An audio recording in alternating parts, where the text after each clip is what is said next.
this idea kind of came from a few reasons. You'll see them throughout the video, but for one reason or another, there were 3 matches that I couldn't make into a full video, but I still wanted to talk about nonetheless. These 3 matches are from 3 very different companies with 3 very different production values and 3 very different stories. It kind of unintentionally created a portfolio for my weird, brutal, and downright gross wrestling taste. So I present to you 3 matches off the beaten path. The good, the bad, and the ugly.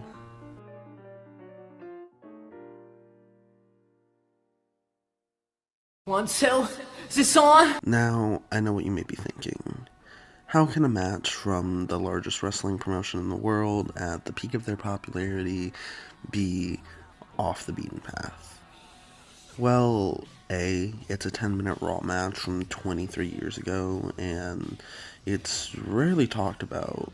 And B, off the beaten path is kind of an entirely subjective concept, as everyone's wrestling and their knowledge of wrestling is different. To some people, anything non-WWE and non-AEW from more than 10 years ago is off the beaten path.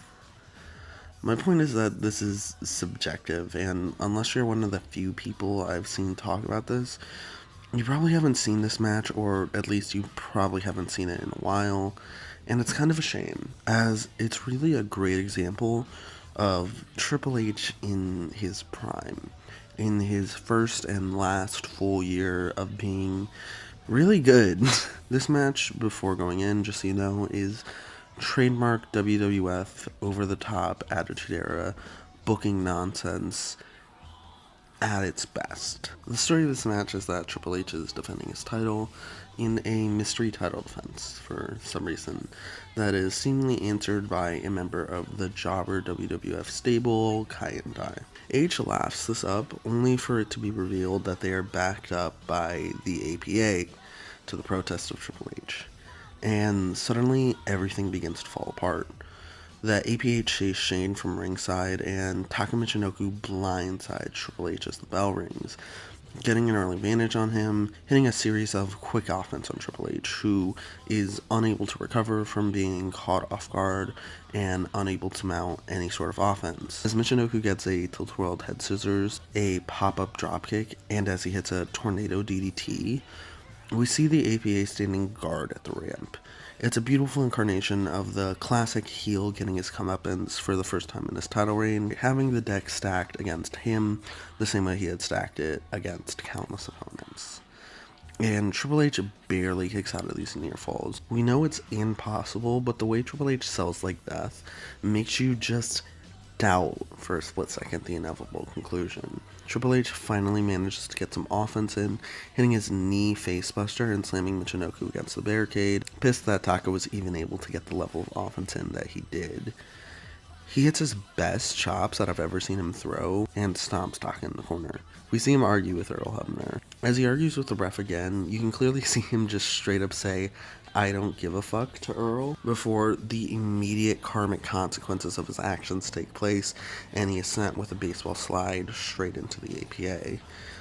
He gives the classic Ric Flair begging off pose. This is probably the closest I've ever seen him come to replicating that Ric Flair magic that, he probably thought he had the whole time. And Bradshaw lariats Triple H before sending him back into the ring, where he's met with a missile dropkick by Funaki and a beautiful moonsault by Michinoku, and it suddenly feels so real. All the times that Triple H has been a bastard, all the times he's treated Earl and everybody like shit, it's finally come back to bite him in the ass. And Taka Michinoku is the one to do it. 1, 2, the best kick out Triple H has done in his entire career, barely waving his shoulder off the mat as Earl's hand came so close to kissing the canvas. That real Miro TNT title run kick out magic before the disappointing reality sets in. Shane and Vince return to ringside with the Big Boss Man and Blindside APA, and as Taka goes for a Frankensteiner, he's dropped with a powerbomb, and he meets the inevitable fate that so many have fallen to: a pedigree. He came so close, so heartbreakingly close, but at the end of the day, Triple H reigns supreme over the WWF. It's his time.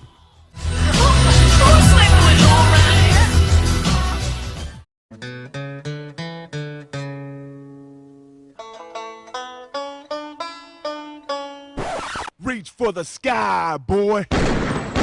At one point, I had originally planned on making this its own video, but it just couldn't work. Despite how hard I tried to find a narrative in this match, whatever I said felt like it took away from what it actually is. This isn't a beautiful pro wrestling match, it barely is one. This is two rednecks fighting in a middle school parking lot. Plain and simple. In a recent video of theirs, wrestling video maker I sincerely enjoy, 4 Pillars of Hell, spoke to the legend Yuji Ishikawa, who compared UFC to straight black coffee and WWE to milk tea. If we're using that analogy, this is straight up cocaine. A different kind of drug in the system completely, even more disgusting and uncooperative as any legitimate MMA fight, and one could argue bordering on more uncomfortable. The story is that apparently the two brothers got in a legitimate argument the night before, and they saw a local wrestling promotion was running nearby, so they just showed up unannounced for free and just asked them to put them on the show so they could beat the shit out of each other. That is a ridiculous, cartoon-esque fucking story, but after watching this match, I almost can't help but to believe it. They start this with, I guess you can technically call a collar and elbow tie-up, but it's more clearly just an older brother bullying his sibling, jamming his forearm over his nose in the corner, and as soon as Mark pushes him back, we can tell from his body language that this isn't quite right. We're introduced to this weird, mutually assured destruction of a match. The two men are doing the bare minimum to cooperate in the beginning, taking slaps from each other, but it quickly becomes less than that as they push each other off themselves in a very real manner and fail to pull any blows as Mark almost knocks out his big brother with a forearm. Mark tries his best to pull this match back into a real wrestling match, but Jay is noticeably not selling his wrist locks or headlocks, and they do a shoulder tackle hip toss spot, almost it feels like on instinct, before Jay just actually clubbers his brother with a lariat before throwing him out the ring, and Mark seemed to take real umbrage with this, grabbing a chair from the crowd and immediately decking Jay in his dome. He gets back in the ring to deliver the only shooting star press that I've ever seen. Jay does not catch him at all. He just actually gets tackled to the ground as Mark goes from the top all the way to the fucking pavement on the outside. Jay grabs a chair, and Mark, seemingly aware it's his turn to receive the brain damage, just stands there and takes it. He's staying on his feet in what seems like an attempt to make his brother look like a bitch for falling down, but Jay just continues to hit him and break the metal chair over his head, cracking his skull open. Mark seemingly tries feebly to get this back on the rails by getting back in the ring, but Jay literally says, Nah, I think it's just a scratch. It's just a flesh wound. they both grab chairs and actually fucking duel with them. Not like a spot, like two dudes with chairs actually trying to hit each other. Mark, whose story throughout this match is to try to have an actual match, is the first to give his head to his brother for the hit, and there's this awkward pause, and Jay offers his own head up. It's probably more than anything not wanting to look like a bitch. Mark throws these chairs at his head and hits a shoot suplex on the asphalt. A move that Jay immediately no-sells. A common theme throughout this match.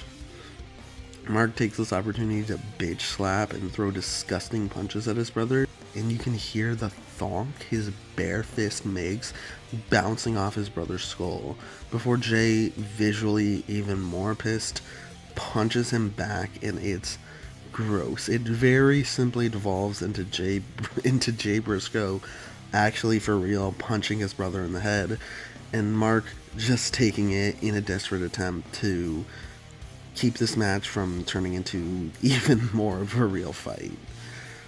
They have to walk away at one point to stop themselves from actually getting into it, and they both get back into the ring for the grossest dick measuring contest I've ever seen, as they both immediately take turns caving in each other's head with a chair, and Mark is the first to fall. For sure concussed at this point, Jay throws the chair on his brother's face and hits the most backyard wrestling ass leg drop elbow ever. Mark manages to get Jay to agree to take a backdrop driver that folds him up like an accordion before beginning to get this match back on track with a brainbuster, a powerbomb, and an elbow that doesn't look like complete shit, only for his brother to kick out at one. Like, literally fucking refusing to get on board with this shit, and he mercifully goes for the Jay Driller. Mark is just ready to get this over with. He sells it like death, and the finish is gross, disgusting, and comes out of nowhere. The two men walk away, undoubtedly concussed and covered in blood. This fucking rules in all the worst ways possible. No amount of CZW beds of light tubes or shoe-style MMA submissions could make this match feel more violent or more real. It's the even more trashy underbelly of garbage wrestling, and I love it. Breathtaking moments that stop your heart are cool, but I think there's a little side of everyone that just wants to see two rednecks beating the fuck out of each other in a middle school parking lot. Reach for the sky, boy. Take that dream like the storm. This match just fucks, plain and simple. The context for this match, not that it's necessarily needed, is Kensuke Sasaki is making his return to New Japan, fresh off of leaving the company to join Riki Choshu's WJ promotion. That obviously didn't work out, so Kensuke Sasaki has returned to New Japan and is met by Yuji Nagata, who had been climbing the card of NJPW in Sasuke's absence and took umbrage to him just returning after causing so much turmoil for the company that he had to help hold together. Very similar to the story of the Okada-Shibata match, Okada's best match by the way, except a lot more violent.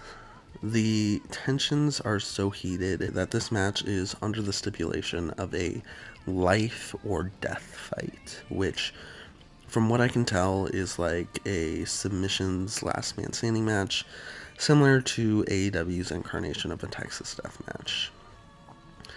It starts off hot with the two exchanging very satisfying slaps and elbows and brutal kicks. They start exchanging bombs early on with belly-to-bellies and lariats. From what I can tell, there was some legitimate heat between the two, as the story was very much accurate to how the two really felt. Sasaki pounds Nagata with a chair and tries to murder him with a shot against the ring post until Nagata kicks it back into his skull, busting him wide open. Nagata doesn't hold back, hitting him with an exploder and ripping at his open wound, pushing back refs. Nagata does get his receipt though, missing a boot against the post and getting Enzo Lariato'd forehead first into the ring post, essentially shoot headbutting it, before being slammed into it again multiple times by Sasaki. Somewhere in America, a young Nigel McGuinness having just began his ROH career, gets a tingling sense. This spot is disgusting, of course, in the best way possible. Busting Nagata opens something fierce with both men sporting nasty gushers. And they exchange gross, closed fists like two drunk uncles fighting in a bar, before devolving into headbutts, with both men knocking their crimson noggins silly, red mist exploding in the air with every slap, punch, and headbutt they exchange. This is fucking wrestling. On any other night, Sasuke's cut would have been called horrific, but on this night, Nagata had a blade job that would make Eddie Guerrero a little sick. A literal fountain pouring out of his skull with instant pools of blood forming as soon as Nagata's down. Sasuke fucking bites Nagata at his head wound multiple times, and the two men are fucking drenched. Nagata's head looks like a fucking crime scene, and he refuses to go down, before receiving another pumping lariat from Sasuke, followed by his signature Northern Lights bomb. The rep begins to count Nagata out on the mat, but Sasuke tosses the dude out of the way to go at Nagata further, hitting him with very real looking closed fists before Nagata gets a little bit of distance and nails him with a perfectly placed roundhouse right to Sasuke's face. They face off with each other briefly, corner to corner, before Nagata hits his running knee lift to Sasaki and pelts him with even more roundhouses to his forehead until Sasuke falls, immediately locking him in the rings of Saturn. And as Kensuke refuses to quit, you can literally see the blood pour out of Nagata's head, cascading across their bodies, and leaving a disgusting literal puddle on the mat as the white sponsor logo slowly turns red. It's in uncomfortably long, and it's maybe the best shot of all time, looking more like a snuff film than a wrestling match, before the ref mercifully calls it, with Nagata not even letting go, before eventually collapsing. This match fucks. It just does. Two middle-aged men punch, kick, and headbutt each other to a bloody pulp until one of them borderline bleeds to death in the ring. There has never been a more fitting stipulation name. It's a match I don't often see discussed a lot, probably because it's New Japan Pro Wrestling owned, and NJPW will literally find and kill anyone who tries to promote their matches, very much to their own detriment, but this is definitely worth going out of your way to watch. In the Tokyo Dome, in front of 60,000 people, as they beat the life of each other, Sasaki and Nagata chose death.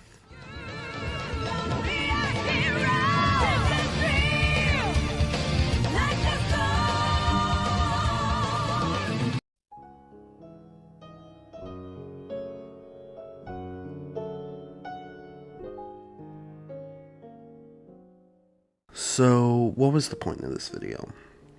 Well, at first it started as a way to talk about these three matches I wanted to make full videos about, but either couldn't use the footage in, or I couldn't create a narrative thread for it. But as I began to write this, it really does act as a snapshot of what I feel represents me as a pro wrestling fan. What I like in pro wrestling, for better or for worse. The good, the bad, and the ugly. It's okay to like these different kinds of wrestling because there's no such thing as bad wrestling, really. It's an art form that is completely subjective. Loving a close call, cleanly produced Triple H match on the big stage in the biggest company in the world is equally valid as loving two rednecks giving each other brain damage in a middle school parking lot. And that is equal to two Japanese legends using the brutal art of violence to tell a classic story of hatred and bitterness before a sold-out Tokyo Dome. None is inherently better or worse than the last. It's all about what you like to see. I know I have a preference with myself enjoying these matches more and more in increasing order, but that's just me. Pro wrestling is art. The good, the bad, and for me, especially the ugly.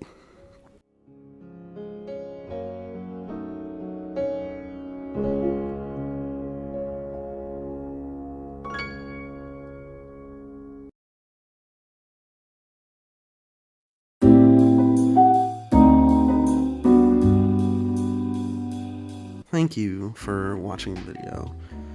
Let me know which one of these matches you like the most in the comments. I only ask you keep it positive. You can watch all these matches. You can watch all of these matches. I've linked them below, with only the last being the about $7 paywall that is New Japan World. I highly recommend you watch it in spite of this. If you have the means, like this video and subscribe please if you have time, and share it. Share it on TikTok, Twitter, Instagrams, whatever you use. Copy and paste the link in your group chat and try to ruin your relationship with your confused family. Follow me on Twitter if you want to keep up with me. I'm usually active, mostly talking about the KT Dan show. Fighting Detectives rules, and Abe Nomura is almost certainly my match of the year. Thank you so much for watching, and I'll see you next time.